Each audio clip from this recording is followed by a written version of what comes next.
world. Wall Street wins again as Trump chooses bankers and billionaires.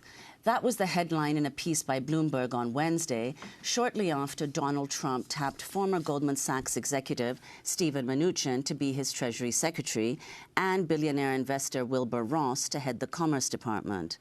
This comes as Politico is reporting Trump is also considering Goldman Sachs president Gary Cohn for a top post. The two met at Trump Tower on Tuesday. Trump's chief strategist, Steve Bannon, is also a former Goldman Sachs vice president who went on to head the right-wing Breitbart news site. Wall Street has celebrated the news. On Wednesday, Goldman Sachs stock jumped 3.6% to an 8-year high. This all comes after Donald Trump campaigned on an anti-establishment message, often publicly criticizing his opponents for their ties to Goldman Sachs. Here's Trump speaking about Ted Cruz 10 months ago. What he wanted to do is say, I will protect you from Goldman Sachs. I will protect you from Citibank. And I will protect you for the banks because I'm Robin Hood and I'm this wonderful senator and I'm going to protect you for these banks. And then he's borrowing from the banks. And by the way, he's got personal guarantees and he got low interest loans. Got low interest loans, they're low interest. And now he's going to go after Goldman Sachs. Doesn't work that way. Goldman Sachs owns him. Remember that, folks. They own him. On Wednesday, Democratic Senator Sherrod Brown of Ohio, the ranking member of the Senate Banking Committee, criticized Donald Trump for picking former Goldman Sachs executive Steven Mnuchin to be Treasury Secretary. Brown said, quote, President-elect Trump campaigned against big money's power in Washington and accused Wall Street and hedge funds of getting away with murder. But now he's picked a hedge fund manager whose Wall Street ties couldn't run deeper to lead the Treasury Department, which is exactly what this election showed the American people don't want. This isn't draining the swamp, it's stocking it with alligators. The words of Senator Sherrod Brown. Well, to talk more about the election of Donald Trump, his cabinet picks, and much more, we're joined by Cornel West, professor emeritus at Princeton University. During the Democratic primary, he endorsed Bernie Sanders. After Hillary Clinton won the nomination, West made headlines when he endorsed Green Party presidential candidate Jill Stein. Welcome back to Democracy Now!, Cornel. It's great to have you with us. I just thank God for Democracy Now! Because journalism is almost dead as we move into this neo-fascist age, and thank God you all are still willing to tell the truth. Well, your response to the election of Donald Trump and now the cabinet he is appointing around him? Well, I think he's already betrayed working people in terms of making sure, in his view, that Wall Street is in the driver's seat. And what I mean by that is that in an emerging neo-fascist moment, you have the rule of big business, which is big banks and big corporations. You scapegoat the most vulnerable. It could be Muslims, Mexicans, gay brothers, lesbians, sisters, indigenous peoples, black people, Jews, and so on. And then you also have militaristic orientations around the world.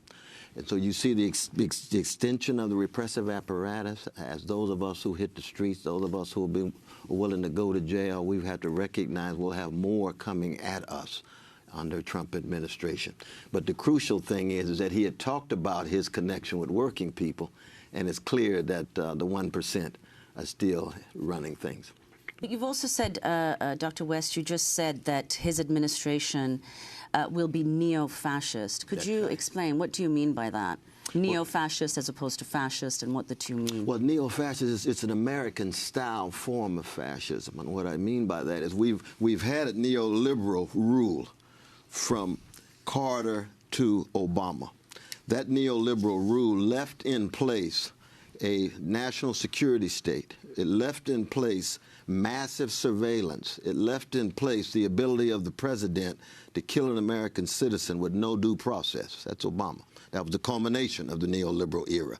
Now you get someone who's narcissistic, which is to say, out of control psychologically, who is ideologically confused, which is to say, in over his head. And who does he choose? The most right-wing reactionary zealots, which lead toward the arbitrary deployment of law, which is what neo-fascism is, but to reinforce corporate interests, big bank interests, and to keep track of those of us who are cast as other.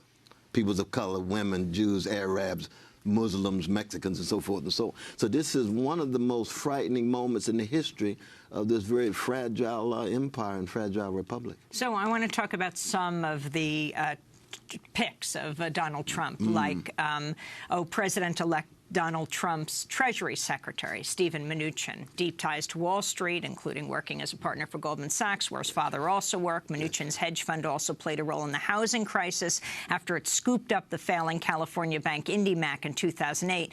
Under Mnuchin's ownership, IndyMac foreclosed on 36,000 families, particularly elderly residents trapped in reverse mortgages. People would go to Mnuchin's home to protest outside as they were foreclosed out of their own homes. Mnuchin was accused of running a foreclosure machine. The bank, which was renamed One West, was also accused of racially discriminatory lending practices. In 2015, Mnuchin sold the bank for $3.4 billion, $1.8 billion more than he bought it for. This is what you call spiritual blackout. There's a level of callousness.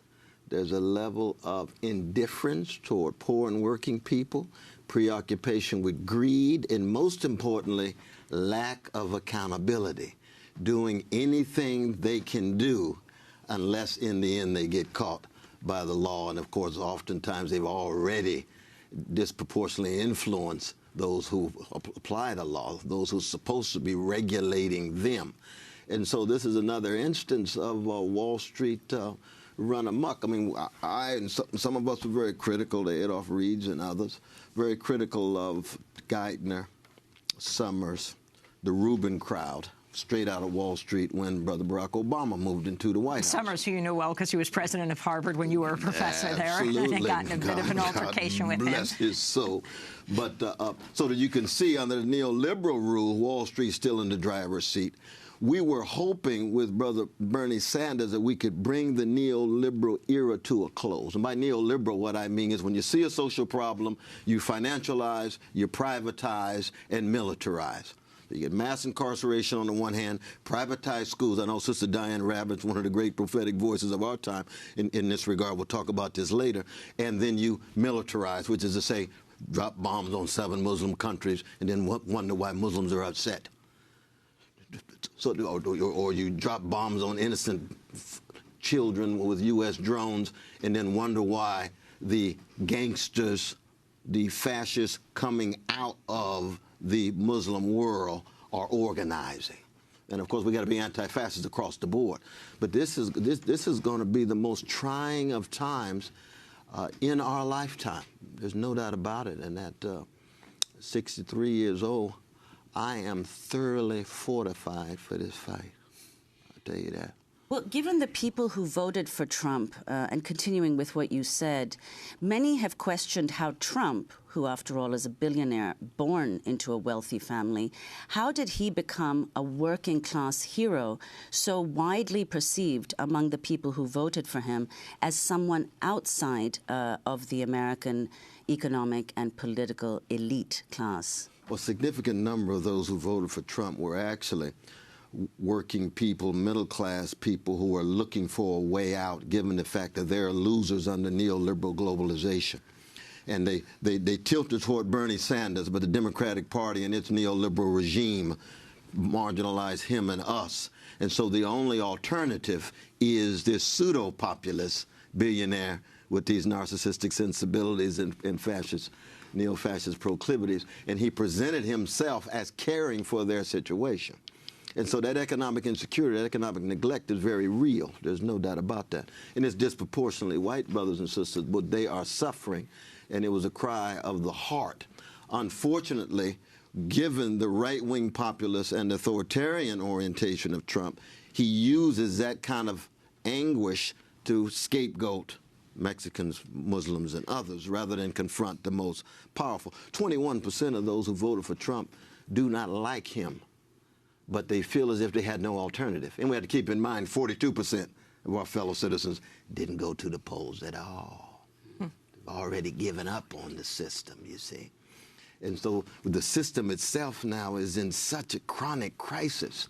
And we had said before the election that Trump would be a neo-fascist catastrophe.